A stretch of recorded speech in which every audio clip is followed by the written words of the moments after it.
ومن أحسن قولا ممن دعا إلى الله وعمل صالحا وقال إنني من المسلمين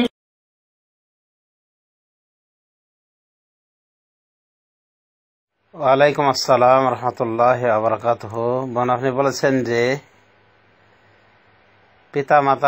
মৃত পিতা মাতা বা আত্মীয় স্বজনের পাশে কোরআন পড়া তো বিদআত, বুঝতে পেরেছেন, কিন্তু অনেক সময়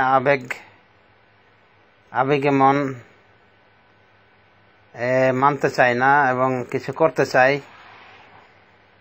এবং প্রশান্তি অনুভব করে না, তাই কোরআন তেলাওয়াত করতে চায়, নামাজ পড়তে চায়। তো এগুলো কি এমনি পড়তে পারবে? মৃত ব্যক্তির পাশে পড়লো না হয় কোরআন, কিন্তু বাইরে পড়তে পারবে কিনা, দূরে? তো কি করা যায়? এগুলো কি বিদআতের পর্যায়ে পড়বে? এ বিষয়ে কথা হলো যে মৃত ব্যক্তিকে উদ্দেশ্য করে কোরআন তেলাওয়াত করা নিষিদ্ধ, এটাই হলো বিদআত। আর আল্লাহ তো বলছেন ওয়াস্তাঈনু বিস-সাবরি ওয়াস-সালাহ, তোমরা সবর এবং সালাতের মাধ্যমে আল্লাহর কাছে সাহায্য প্রার্থনা করো। তো আল্লাহর কাছে সাহায্য সহায়তা চাওয়ার জন্য সবর এবং সালাতের প্রার্থনা করতে বলা হয়েছে। সেই হিসেবে যদি আপনি নামাজ পড়েন, নফল নামাজ পড়ে আল্লাহর কাছে সাহায্য চান এ বিষয়ে, বা তাহাজ্জুদ নামাজ পড়ার অভ্যাস থাকলে তাহাজ্জুদ নামাজ তখনও পড়তে পারবেন। মানুষ মারা গেল ওই রাতও পড়তে পারবেন, কোনো ব্যাপার না। অর্থাৎ আপনার যে আমলগুলি আগে বাকি ছিল, যেভাবে আপনি চালিয়ে যেতেন, সে আমল এখনও পারবেন। অর্থাৎ মৃত্যু বাড়িতেও আপনি পারবেন, কিন্তু মৃত ব্যক্তিকে উদ্দেশ্য করে কোরআন তেলাওয়াত, এটাই হলো বিদআত। আপনার যদি কোরআন তেলাওয়াত অভ্যাস থেকে থাকে আগে থেকে, যে প্রত্যেক দিন সকালে আপনি কোরআন তেলাওয়াত করেন বা রাতে কোরআন তেলাওয়াত করেন, কোরআন তেলাওয়াত একটা অভ্যাস আছে আপনার নিয়মিত নির্দিষ্ট টাইমে, তো পড়তে পারেন, অসুবিধা নেই এই টাইমেও। কিন্তু মৃত ব্যক্তিকে উদ্দেশ্য করে তাকে সওয়াব দেওয়ার উদ্দেশ্যে আপনি কোরআন পাঠ করবেন না। তবে এমনি প্রাণ খুলে দোয়া করবেন মুক্তভাবে, যেমন আল্লাহুম্মা গফির লাহু ওয়ারহামহু, মৃত ব্যক্তি পুরুষ হলে বলবেন, আর যদি মহিলা হয় তাহলে বলবেন আল্লাহুম্মা গফির লাহা ওয়ারহামহা, বা নিজের ভাষায় বলতে পারেন আল্লাহ তাকে রহম করুন, ক্ষমা করুন, জান্নাত দান করুন ইত্যাদি। বিভিন্ন ভাষায় দোয়া খায়ের করা যেতে পারে, তার মুক্তির জন্য, তার নাজাতের জন্য দোয়া করা যেতে পারে আল্লাহর কাছে, এগুলোতে কোনো অসুবিধা নাই। কিন্তু মৃত ব্যক্তির নিকটে বা দূরেই হোক না কেন কোরআন তেলাওয়াতটা নিষিদ্ধ। মৃত ব্যক্তির সওয়াব রেসানির জন্য, তার ইসারে সওয়াব হিসাবে কোরআন তেলাওয়াত করাটা নিষিদ্ধ। কিন্তু যদি আপনার আমল থেকে থাকে পূর্ব থেকে, যে আপনি প্রতিদিন কোরআন তেলাওয়াত করেন সকালে বা বিকালে বা রাতে, আপনি এই নিয়ম এই দিনগুলিতেও জারি রাখতে পারেন। অর্থাৎ মৃত্যু বাড়িতেও এই নিয়ম আপনি জারি রাখতে পারেন, অর্থাৎ নিজের উদ্দেশ্যে কোরআন তেলাওয়াত আপনি করতে পারেন। কিন্তু মৃত্যু ব্যক্তিকে কেন্দ্র করে ওই দিনে খাসভাবে কোরআন তেলাওয়াতের আয়োজন করা, এটাই হলো বিদআত। অন্যভাবে খাস কোনো পদ্ধতিতে দোয়া করা, এটা বিদআত। কিন্তু এমনি আপনি আন্তরিকভাবে দোয়া করতে পারেন, কোনো ব্যাপার নাই। আন্তরিকভাবে দোয়া করবেন মৃত্যু ব্যক্তির জন্যে।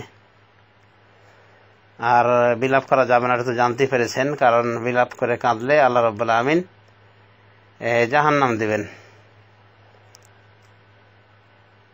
কঠিন হুমকি বানিয়ে এসেছে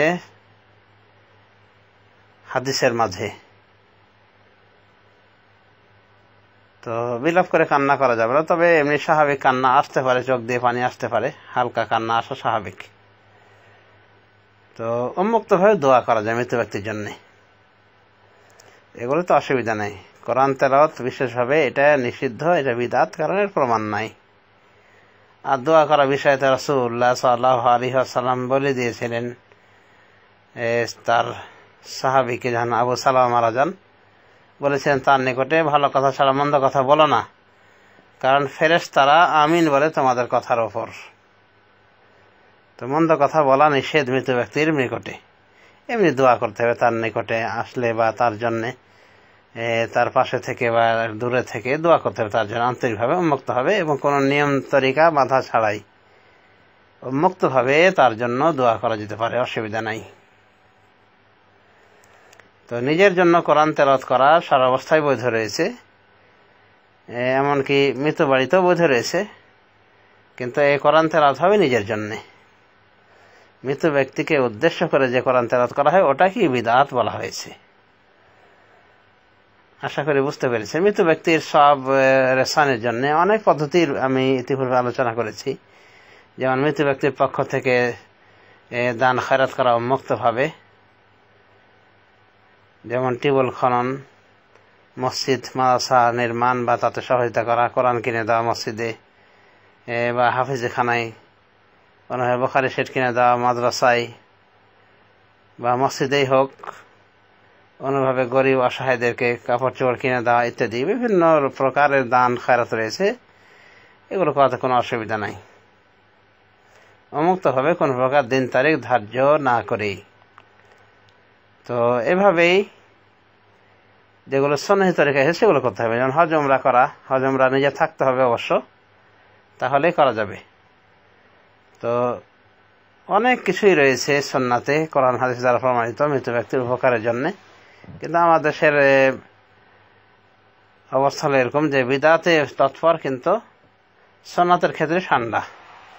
যখনই বলা হয় যে এগুলি করা তো বিদআত, সবিনা খতম করা বিদআত, কোরআন তেলাওয়াত করা বিদআত, অর্থাৎ কোরআন খানি করা বিদআত, তারপরে ওই নির্দিষ্ট দিনে 3 দিনের দিন, 4 দিনের দিন, 7 দিনের দিন, 40 এগুলো খাওয়ানো বিদআত, মিলাদ পড়া বিদআত, কিয়াম করানো বিদআত, মিলাদ কিয়াম করা, খতমে ইউনুস, খতমে জালালি, খতমে খাজিগান ইত্যাদি করা বিদআত, দোয়া মিলাদের অনুষ্ঠান করা বিদআত।